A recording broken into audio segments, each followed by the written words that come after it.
Welcome to the Startup Grind. Welcome everyone to the opening event of the third season of Startup Grind Muscatine. It's a pretty exciting thing for us here in town. This is starting our third year. Startup Grind is a global entrepreneurs community where we connect locally and globally with over 300 cities around the world in 150 countries. And in all of those cities, just like we're doing tonight, my colleagues that are at other Startup Grind chapters do the same thing. We have a little meet and greet, and we gather and we get to know one another, and then we have a fireside chat with a local entrepreneur, and then there'll still be more food and drink left over later. And as I like to tell people, that's when the magic really happens, when you hear something from our guest, and then you get to start talking about what's up in your startup journey. So Startup Grind has a purpose of connecting, inspiring, and educating entrepreneurs locally and around the globe. And we have three values. And when I found Startup Grind and said, it's really important that we do this in Muscatine because the values to me connect with who we are in the Midwest and who we are in Muscatine. And those three values are, first of all, is to give before you take, or give more than you take. The second is to make friends, not just contacts. So, a lot of times we go to these events and you exchange business cards and phone numbers, and it's just kind of collecting contacts. But it's really about making connections and making friends and getting something from one another. And then the third goal is to help others before you help yourself. So those are the values of Startup Grind. The other thing that I want to do before I bring our guest up is to say thank you to our local partners, our local hosts that have helped us out. First, we want to say thanks to Alex over here. He's with MPW Cable Channel 9. He helps us with this every month when we do it. He does a great job, so thanks, Alex.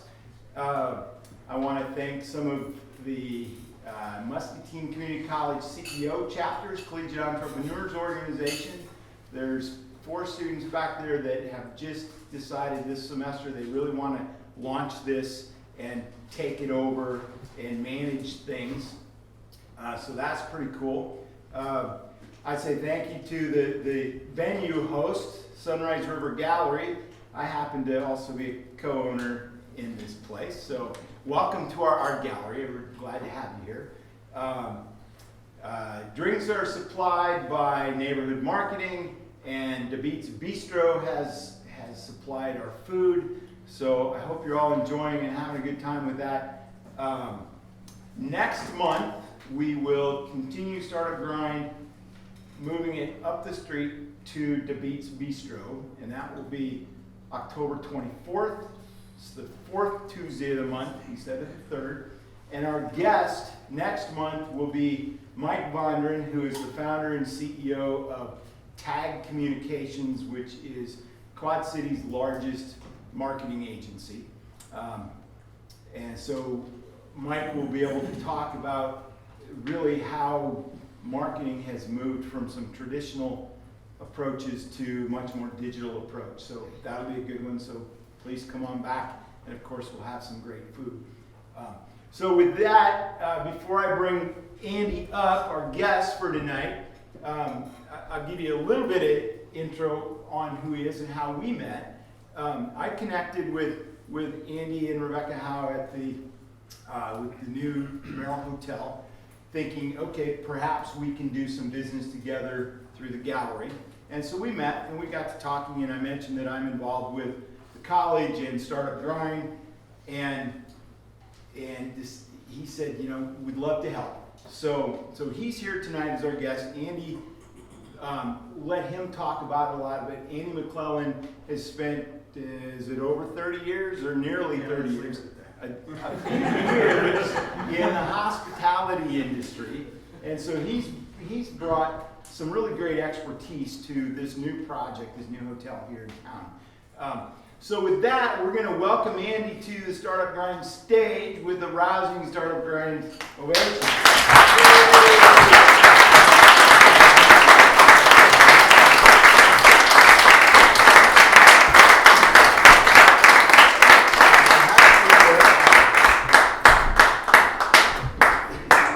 Okay, so those of you that are new to Startup Grind, what we do is we call this a fireside chat, and we just simply have a conversation. And I typically will prepare a few sort of starter questions, and then we just talk. Okay. Lots of times I'll ask my guests if they got my questions, and they say, "Oh yeah, I got your email, Jim, but I haven't read them." Andy did tell me he at least looked at it. So thank you. I did. So the first question that I always like to start with, and I know that reading your bio, you grew up in Mexico City, is Yes, that sir. right? Yes. So I don't know if when you were a kid, you did things like in the U.S., we have a lemonade stand. There's probably something. So my question is, in your background, when you were much younger, what was your lemonade stand of sorts? What was your first startup? A neighbor and I painted houses, and actually, it's not really called painting; it's called whitewashing. In Mexico, you whitewash over brick. So every 3 or 4 years, you gotta whitewash your fence or your house or whatever, and so that's what we did. All right. So how old were you when you did that? About 12, I think, 11 or 12, maybe. Okay. So from those days, what lessons do you bring to your journey today? We have to be really nice to your neighbors so that they'll hire you. Because I couldn't drive and didn't have a car, so I had to go. My clients were within walking distance. Okay. So that's, you just have to, I guess Lori would probably call it networking. By the way, Lori is our Director of Sales and Marketing for the Merrill Hotel. So I guess, you learned that lesson early on, that you've got to get to know as many people as you can, and eventually that would possibly work into something advantageous. Yeah, good. All right. Okay, so how's that lead your lemonade stand fast forward to your journey and career in the hospitality industry? What just kind of give us a little brief history of your journey in the hospitality industry. Some of the stops along the way. Mm-hmm. Well, I'll just give you a brief summary of what I've done, and I was fortunate as a high schooler to kind of know what direction I wanted to go into. So I went to a university that had both business and hospitality, so I got a dual degree. And then I started with what is now called Westin Hotels, and I worked my way up for 18 years in that company and became the founder and director of the resort division for Westin. And then I was recruited by what is now Intercontinental Hotels. At the time, they had just bought the brand Holiday Inn worldwide, and that's when I moved to Atlanta. And we basically started a new company there. We bought it from Kemmons Wilson, who was the founder of Holiday Inn. Then I started my own company. After 21 years in the corporate business, I wanted to become an entrepreneur, and I did, and started buying some hotels and buying management contracts and building the business, mostly 3-star top properties down in the southeast. With the exception of the Sundance Resort, I became a partner with Robert Redford, and we went out and raised money and did the addition and renovation of what is now Sundance Resort, which has been featured, in Architectural Digest and lots of cool places. And then I sold that company, and I became the vice chairman and president of Dolci International. And that company is a conference center, resort, and hotel company. And we basically built that company from 10 properties in the United States to 27 properties in 8 countries. So I moved to Europe because our capital partner was AEW Capital Partners out of Boston. And all of the money that came in from them was to be deployed in Europe. So that's what we did. And after that, I retired from that and started my company back up again 12 years ago. And since then, we've done development, new urbanism communities, developments such as this hotel here. We've done management and consulting as well. So, it's been a nice long career. We've seen every aspect of the hotel business, the hospitality business, and So going from, since I like to talk about startups and entrepreneurship, Yeah. that's what we're doing here. Going from the corporate world Yeah. into starting your own, the first round, right. and then you went back into the corporate world and Right. now back into it again. Right. First go round, what was it about launching and starting your own business that intrigued you and motivated you to do that? Well, one was I didn't like the way the corporate world was working. I felt like, particularly at that point in time, there was more emphasis on shareholder value than there was on the customer. And in the hospitality business, the customer really is the essence of the business. So I thought I could do it better, which is kind of an arrogant thought when you think about it. But the reality is that you have the opportunity as an entrepreneur to call your own shots, make your own mistakes. You've got to get capital somewhere, so that's always an issue, and it was for me. And we were able to do it, but it was a lot harder than I thought it was going to be. So there were a lot of things that I didn't anticipate that I had to deal with. And then there were other things that really did fulfill the dream that I had in terms of being able to build something. I guess part of being an entrepreneur is building something, creating something, doing something that is beneficial and worthwhile. Yeah, and you can call it your own. You can call it your own, Yeah. right? Okay, so as you've kind of given us a bit of a tour around your career, how then has that ultimately led you to Muscatine, Iowa, and the Merrill Hotel property project? Okay, so we were able to get a reputation of being able to build hotels and resorts and consult and so on and so forth. So I'll just tell you the story of how we got involved with the Merrill Hotel. The Howe family had been doing a lot of work in the downtown area over the last 20 years in terms of renovations and so forth. And they'd had a lot of discussions along with the Meekers about what would be needed to create an economic engine that could be a longer term, a more sustainable type of enterprise that could benefit the community in all aspects of the community. And that was like 4 years ago. So it evolved. Jim Howe called me and said, "What do you think?" And we came and we did a study, and we did a study that really turned out very, very positive for having a hotel.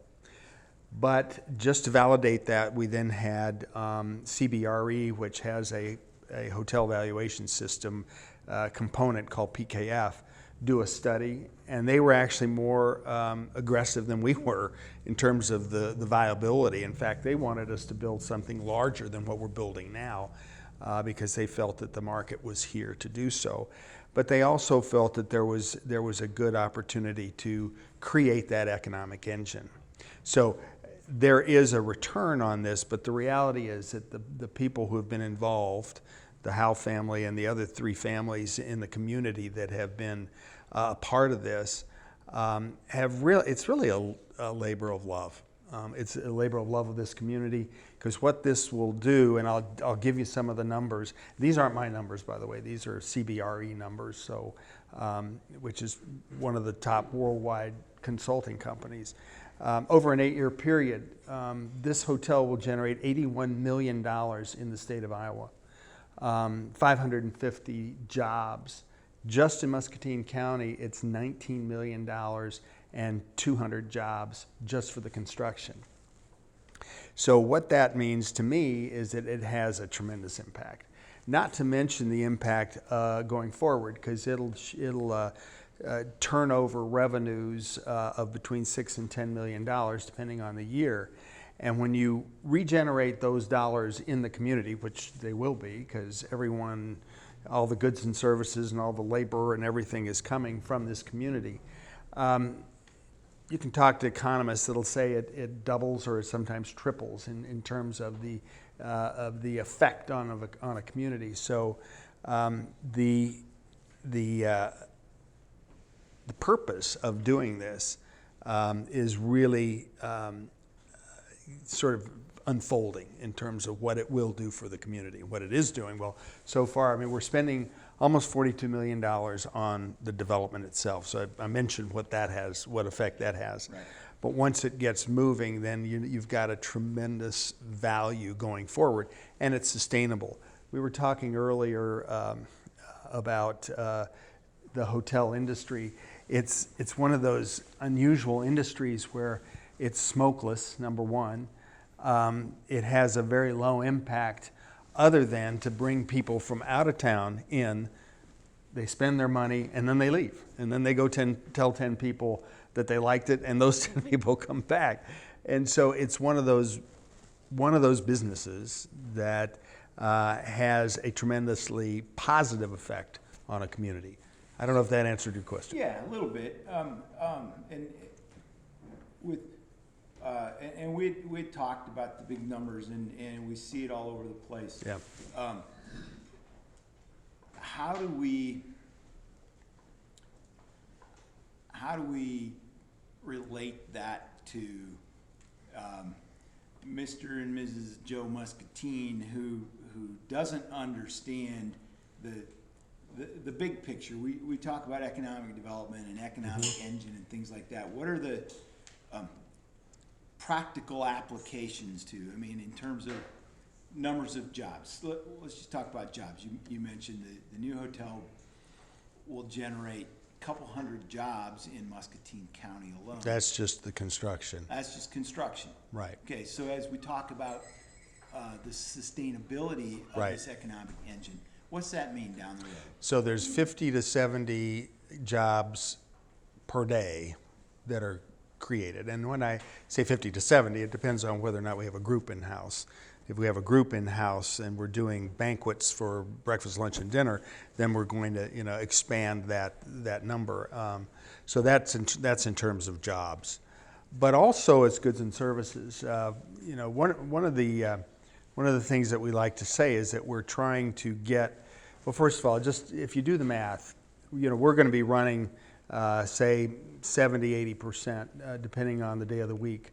So that means there'll be 70 to 80 at least, if it's just single occupancy, and as you know, that's not always the case, particularly on weekends. If it's just single occupancy, there'll be 70 to 80 additional people coming into town every night, on average, hopefully roaming the streets of Muscatine.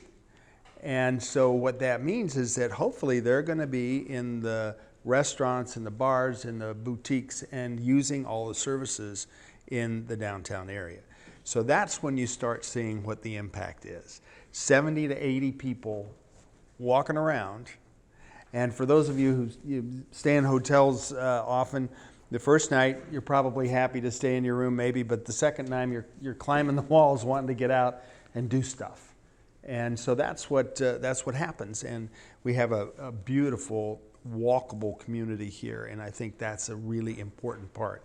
If you're staying at a courtyard on a highway, not a lot of places you're going to be able to go walk.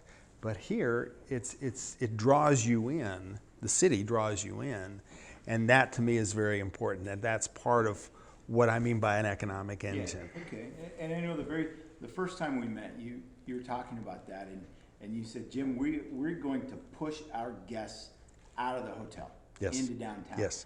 I think it's clear from what you're saying that that's a huge focus that you and your team will have. Yes. How will you do that? I mean, I look around the room and I know there's some other small business owners here. Mm-hmm. We're already having conversation with you, so we get that, but others may not. All right, well, let's just get some examples of the kinds of things that the people. First of all, we are going to have a restaurant, but it's going to be a very limited service restaurant, primarily for breakfast. And there aren't a lot of other offerings in town for breakfast. So and typically in a hotel, about 80% of the people will have breakfast in the hotel. So beyond that, we'll have limited availability of food for lunch and dinner. But the idea is we are not building a restaurant to compete with any of the restaurants in downtown. We in fact want people to go out and experience the Mexican food, the Italian food, the Debeats, the Tantra, Boonies, everything that is here, because that adds to the flavor of the city, and that's part of what we want people to go experience. In addition, we're building a sculpture park that will be very much in keeping with the renovation of the Mississippi Drive, and will also be connected to Second Avenue via a walkway to the side of our parking area to, again, make it a walkable community, make it an area where people in the community can enjoy this outside sculpture park and honor some of the sculpture and or artists of the area.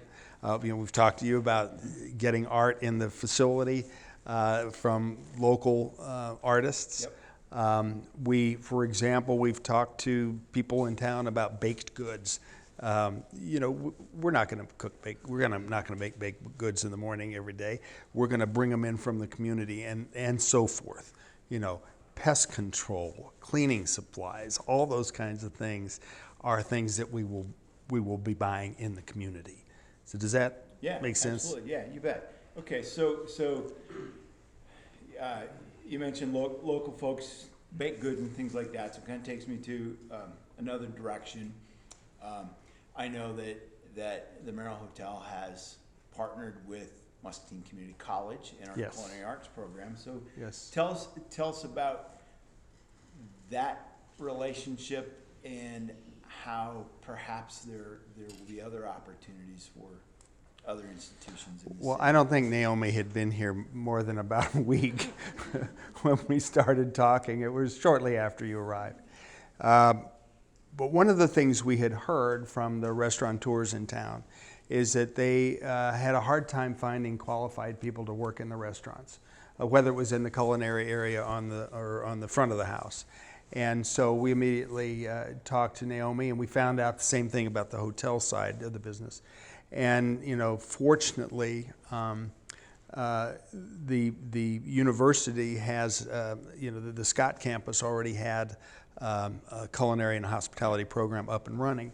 So thanks to Naomi and her team, we were able to put together that kind of a culinary and hospitality program here to not just serve us, but to serve the rest of the community, right. Hotels and restaurants.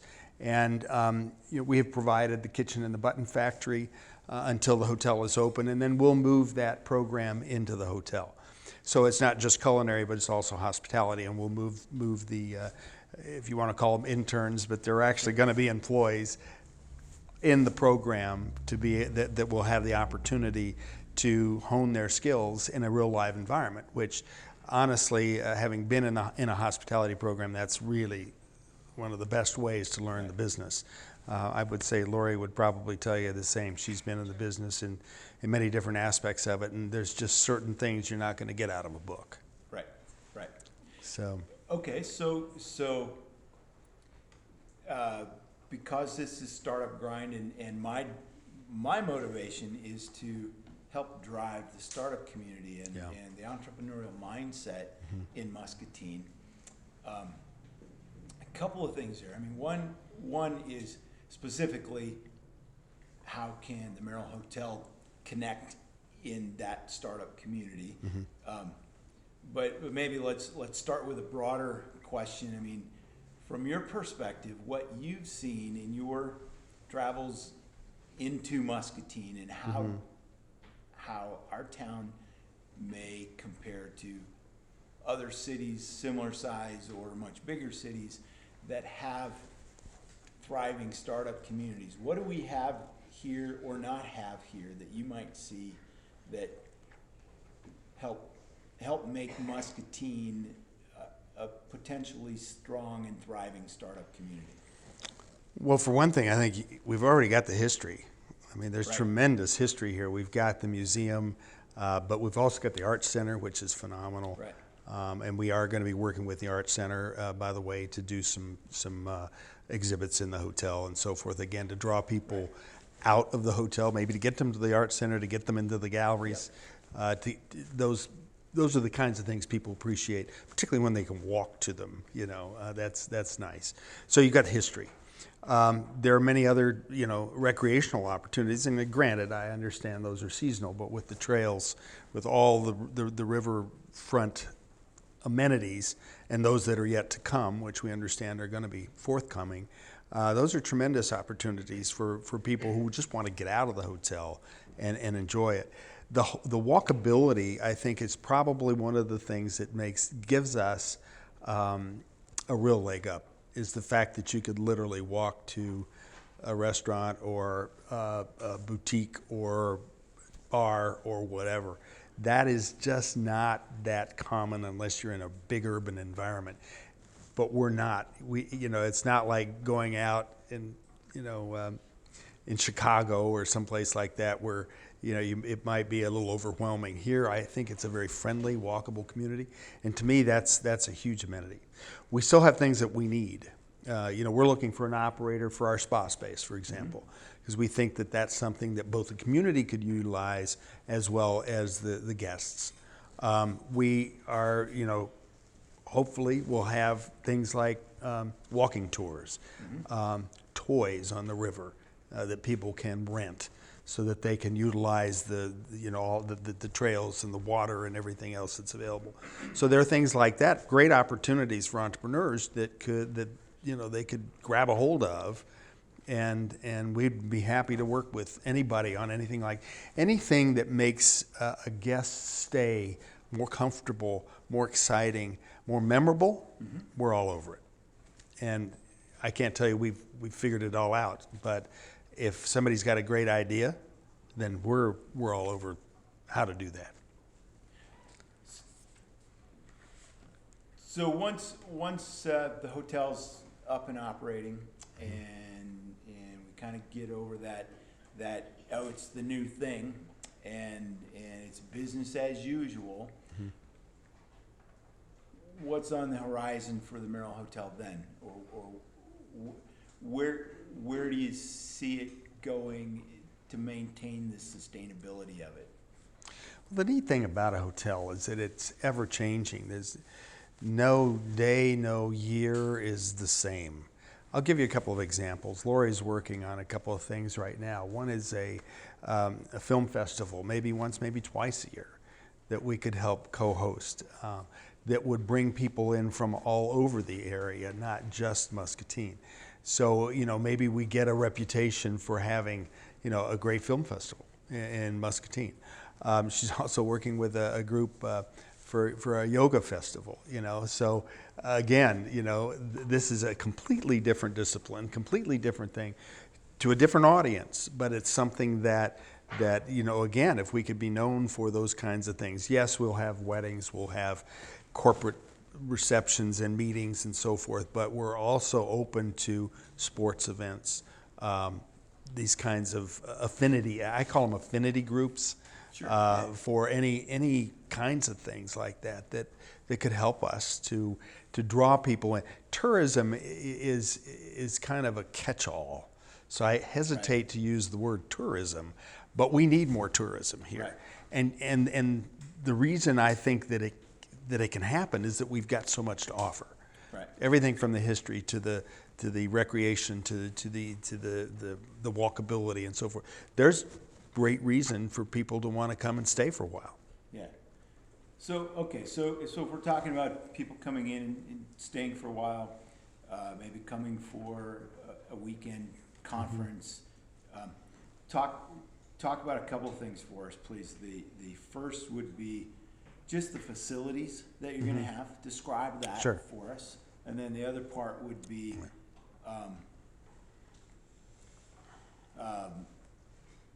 the size of a meeting or a conference that might come into town. Okay, so just sort of and I have some flyers that I'll leave on the table here, but the facility itself is 122 rooms and suites.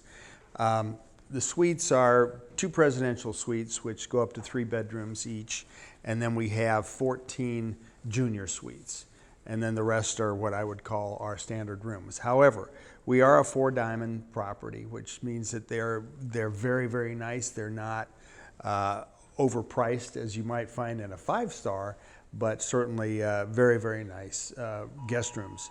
So 122 guest rooms.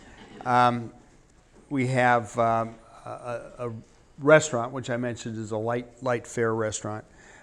We have a sundries shop, which will have everything from sundries to a grab-and-go freezer, refrigerator, to some gift items, but really kinds of things that that Melissa's going to find for us. And then in the lower level as well, we have a full workout room, an indoor swimming pool, and a spa space, which we would love to have someone come in and run for us, which will, by the way, be open to the public to use for a minimal fee for those people who are downtown, want to be able to either work out or swim or whatever in an enclosed environment. We have a full kitchen, which will service the restaurant, but more importantly, which will service the meeting space. So let me talk about the meeting space. We have 12,500 square feet of meeting space. That's a lot, but it's a lot simply because we found that there's a great need for meeting space in this community. What we found is that almost every meeting that occurs, that emanates out of Muscatine, goes somewhere else. So we now have the facilities here. We have a ballroom that's almost 5,000 square feet that will accommodate in rounds, seated rounds, about 372 people. But then there's in a schoolroom set up, close to 500 people. Outside of that ballroom, by the way, and the conference center is on the 6th floor, has magnificent views. All of the rooms have daylight, natural daylight, or they can be darkened. But the big ballroom has a 1,250 square foot terrace, which is about 10 feet deep. So you can put tables and chairs out there when it's good weather, and it's all glass enclosed, so you get to see the view at all times. And we are going to be doing tours, by the way, so we'd be happy to take you up there. So what did I miss, Lori, in terms of the facility? We have the sculpture garden I mentioned. Sure, and you mentioned the little breakout rooms too that we have. Oh, the smaller breakout rooms, right, which means that breakout rooms means for smaller meetings, or if you're in a large meeting and then you're breaking it up into smaller groups, we have those rooms available as well. Forgot to mention the parking garage, the parking deck, which will occur right out in front of the museum on 2nd Street, and it'll have 109 spaces, which will quadruple the amount of spaces that were there prior to now. So we will be adding parking to downtown, which is if you've tried to park recently, you understand that will really be helpful. So what else did I miss? Anything else? Yeah. So it's a full service conference center hotel. Having said that, it's not just for conferences. We expect our weekends to be very much couples and families and weddings and reunions and those kinds of things. The corporate business will be pretty much during the week, Monday through Thursday. Yes, Greg? You didn't mention the deck, and I was curious how you did. I'm sorry. The deck, the terrace out in front, yeah. And the thing about, here's another thing about Muscatine, that if you grew up here, you just sort of accept it, I guess. But for people that come in from outside of Muscatine, you have one of the most beautiful views of the Mississippi River than most cities on the river. It's unobstructed. What's across the river is floodplain. It's not going to be developed.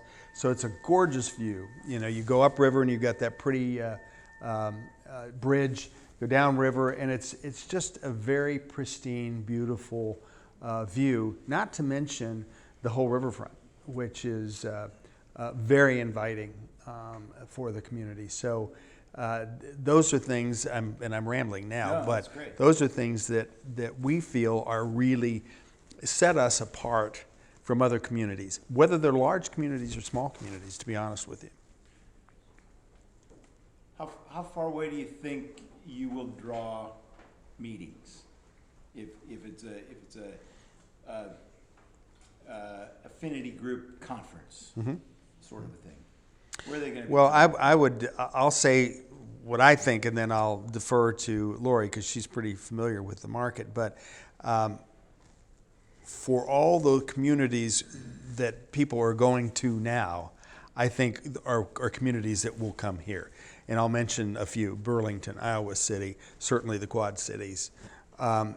Right now, a lot of the meetings that emanate out of here, whether it's companies or weddings or whatever, Right. are going to those communities. Okay, so before I open it up to a Q&A for both you and Lori, I always like to end this part of the event with my question is just simple. What's the worst part about being an entrepreneur, and what's the best part about it? The worst part is you're responsible for everything. The best part is you're responsible for everything. I don't know. Yeah. And I mean, that's you a know, pretty. I Yeah. don't know about a standard answer, but I get that a lot. The buck stops right there. Yeah. You know, and you're an entrepreneur. You understand that's it. But that's also the good part about it is that you do have more freedom. You have, you may have boards that you work with. You may have partners you work with, which is fine. But it is different than the corporate world where, things are pretty well set and you're kind of, confined. And I think to me, the best part is being able to be creative. Right. In In a lot of ways. a lot of ways. Yeah. Okay. Let's open the floor to some questions for Andy. I see Paul way in the way back. Yes, thank you for dropping $19 million into the lap of these wonderful people here. My question is, whenever there's money coming in, there's always governments that are going to want a piece of the pie, if we will. Has the city and county of Muscatine been very cooperative in helping you with this, welcoming into our community, or have they been a stumbling block? I'm really glad you mentioned that because I had not really talked about the capital structure. Back when we started this, and think back 4 years ago, we were in the recession, and financing a hotel was basically impossible in a traditional way. I mean, it wasn't a matter of going to a bank or a consortium of banks, or it wasn't possible to go to even real estate investment groups because they weren't lending. I mean, it was not a great time. One of the things you were talking about being creative. One of the things that we found out about was a program that the state of Iowa had. It's called the Iowa Redevelopment District. We found was a program that they had just started. And we did an application to that program, and we made the first cut. And then we had to go back and do another application. And the city of Muscatine worked with us, as did Greg. And it was a joint effort. And what we got from that was a $10 million grant over 20 years. And basically, it's a rebate on hotel motel tax over that period of time, and then it falls off. But that was a big boost for us in terms of being able to get, a sponsorship, if you will, from the state.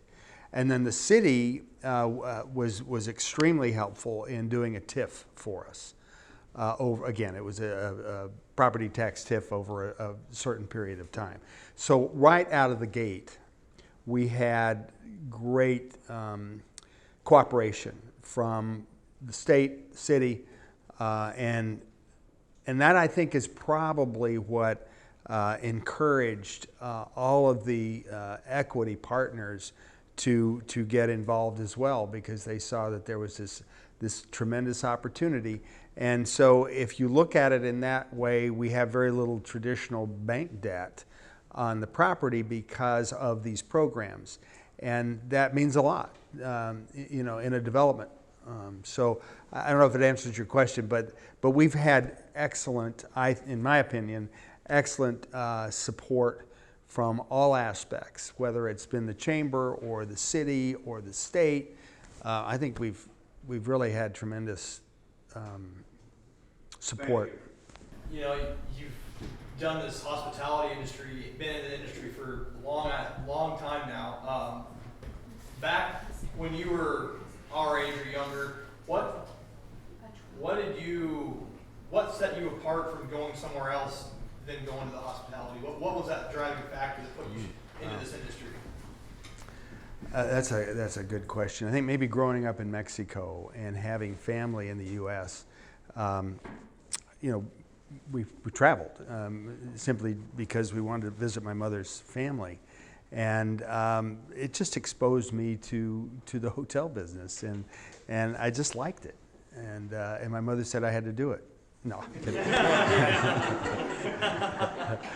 But yeah, I enjoyed it, and I think I like for people to enjoy themselves, to have a good time. I like to serve people, and I think that's part of the attitude is that you want, it's sort of a servant mentality.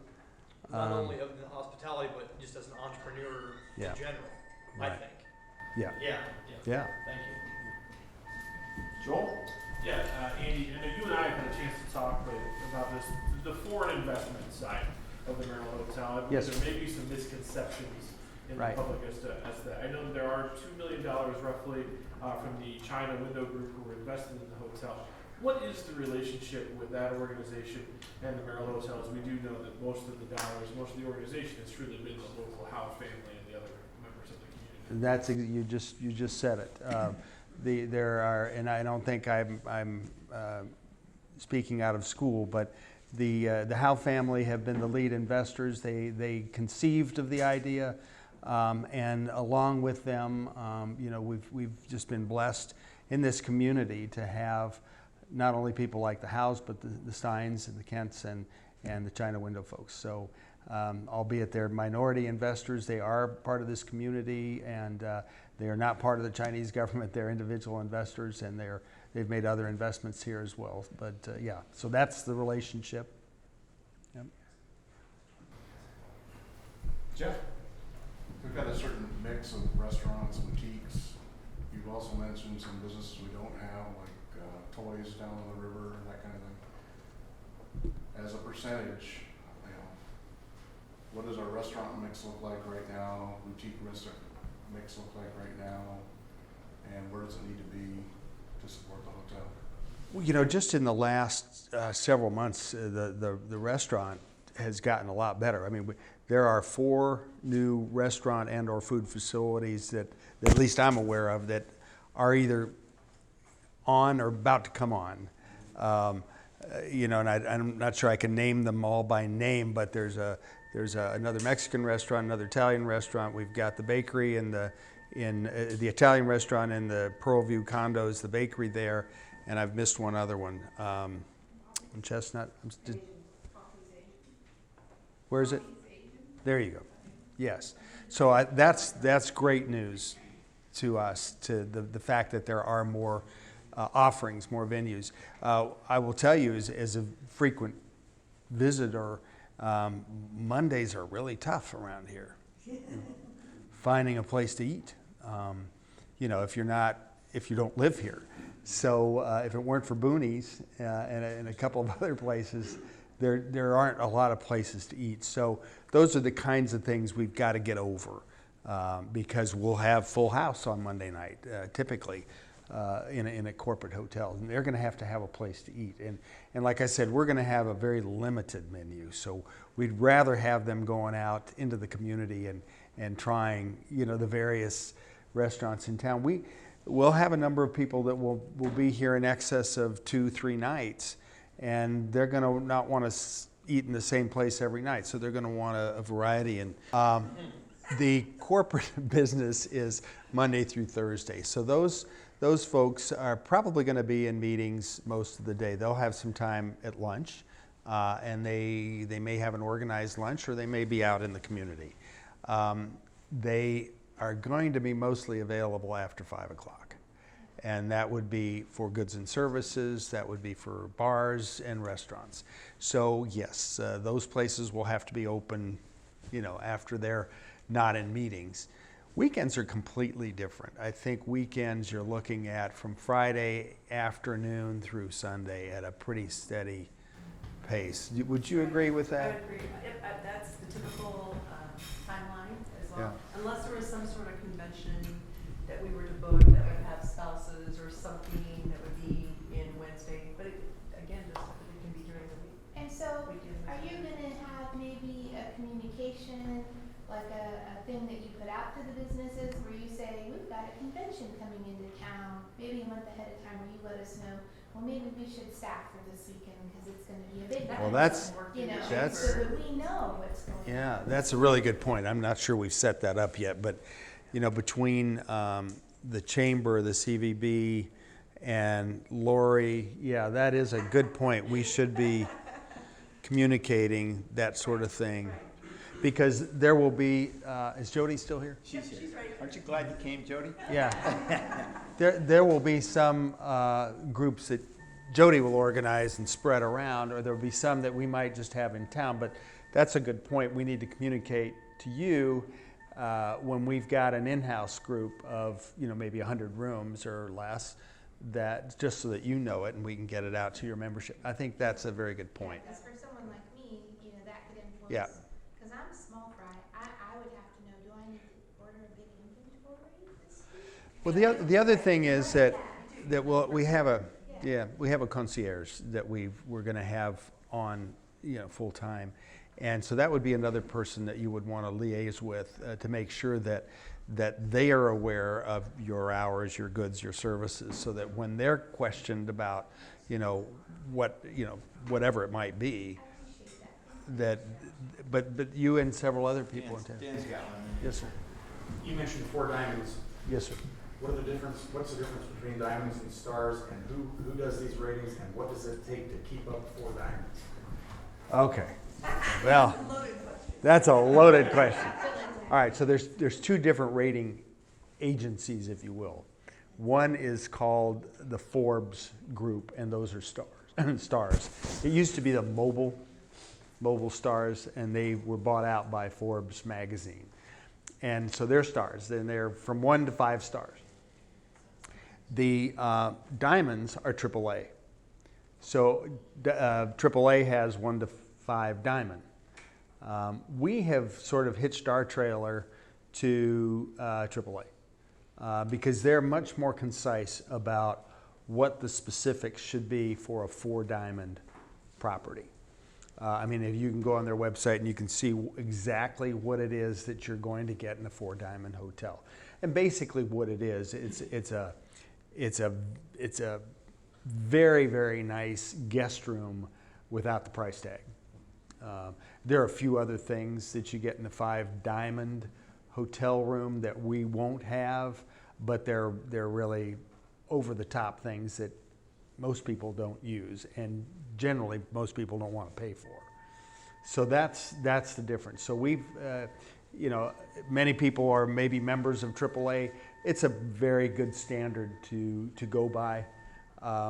The other rating, the star rating, has fumbled a little bit with their change in ownership, and it's not as prevalent, particularly for this product in this market as a diamond rating. So that's what we've aligned ourselves with. Does that? What about keeping it up? Keeping it up. You're gonna get Oh, well, they out of the do. box and- Yeah, no, they do inspections without us knowing, and they come in and then they'll give us a report and they'll say, you did well here, and there, but you got to improve over here, or whatever it might be. So what they look at is everything from the facility to the service. So we could have a 5 diamond facility and have lousy service and not get our mark because of the service. So we've got to maintain a 4-diamond level of service as well as keeping the facility at a 4-diamond rate. Is that what you were asking? Thank you. Yeah, okay. Joel, I think the question that a lot of us have is target date for opening the doors. And thank you all for coming. Yeah. That's like predicting the weather. No, we have a pretty good idea. We're looking at a soft opening around mid-February right now. Now that could improve, and I say that only because if you've been watching the masonry work, they're going a lot faster than we thought they were going to. So it's hard to tell. And the garage is going to be finished probably 2 months before, right? Should be. I put you on the spot. Yeah. So, but yeah, seriously, I think that we're looking at a soft opening in mid-February. Now, what does a soft opening mean? What that means basically is that the entire lobby will be done. It means the 6th floor will be done. The 5th floor, which supports the 6th floor in terms of meeting space, et cetera, and it has all of our suites on it. And then the 4th floor is a regular guest room floor. So that would give us 60 guest rooms, all of our meeting space, and the lobby, which would include the indoor pool, spa, restaurant, et cetera. The other 2 floors, which would be the 2nd and the 3rd floor, would come on in increments of 2 weeks. So by the middle of March, we'd be completely open. That can all change and happen quicker, but we're not saying it's going to be much before that. And weather's really not going to affect us at this stage because we are totally enclosed now. So cold weather is not going to be our problem this year. It was last year, but not this year. So. Any other final questions for Andy? Yes, sir. Yeah, on the weekends, maybe one area of leakage to other hotels would be sporting events, because Muscatine does host regional soccer and Yes. softball. And so are you thinking that might be part of another draw? Yes. Absolutely, and that's we're delighted that Jody is in the position that she's in, because that really gets into citywide groups. Sports events are tremendous, but they will fill up not only us, but I don't know. What do you estimate for the soccer, some of the soccer events, and for the bowling tournaments and so forth? How many rooms are you talking about for those? It just depends on the tournament, but like this weekend, I believe there's 60 teams here. College Search, I think that was 1,200 folks in town, and obviously we'd like to accommodate every one of them in every single hotel room and bed and breakfast that we have. So 1,200 people. Are you thinking double occupancy or 600 rooms? They couldn't all stay here. They Right. had to So stay that's out of more than town. what we can accommodate here. But if we could fill as many rooms as possible, if we could Yeah. accommodate as many people as possible, that would be optimal. Yeah. So I don't know if that answered your question, but now we have an opportunity because we have a few. Just the business during the week. Right. And now, in addition to having more guest rooms in town, we have the conference center. So hopefully that'll make it easier for the CVB to sell the community, to groups that maybe we wouldn't have been able to sell to before.